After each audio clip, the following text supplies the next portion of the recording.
కఠిన చర్యలు తీసుకుంది. నిర్లక్ష్యంగా వ్యవహరించిన అధికారులపై వేటు వేసింది. పల్నాడు కలెక్టర్, తిరుపతి ఎస్పీపై ఈసీ బదిలీ వేటు వేసింది. అలాగే పల్నాడు, అనంతపురం ఎస్పీలను సస్పెండ్ చేసింది. పల్నాడు, అనంతపురం, తిరుపతి డీఎస్పీలపైన ఈసీ వేటు వేసింది. పల్నాడు, అనంతపురం, తిరుపతిలోని 12 మంది ఎస్ఐలను సస్పెండ్ చేసింది. అలసత్వం వహించిన అధికారులపై శాఖాపరమైన చర్యలు తీసుకోవాలని ఆదేశించింది. రాష్ట్రంలో కౌంటింగ్ ముగిసిన తర్వాత కూడా మరో 15 రోజులు కేంద్ర బలగాలను కొనసాగించాలని ఆదేశించింది. ఈ మేరకు కేంద్ర హోంశాఖకు ఆదేశాలు జారీ చేసింది ఈసీ.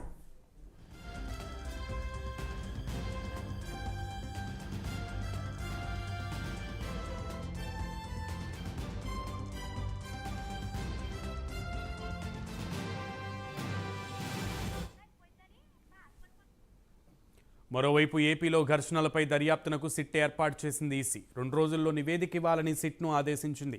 ఎఫ్ఐఆర్లు పెట్టి ఐపీసీ అన్ని సెక్షన్ల కింద కేసులు నమోదు చేయాలని ఆదేశించింది. పోలింగ్ అనంతర హింసపై కఠినంగా వ్యవహరించాలని సీఎస్ డీజీపీకి సూచించింది.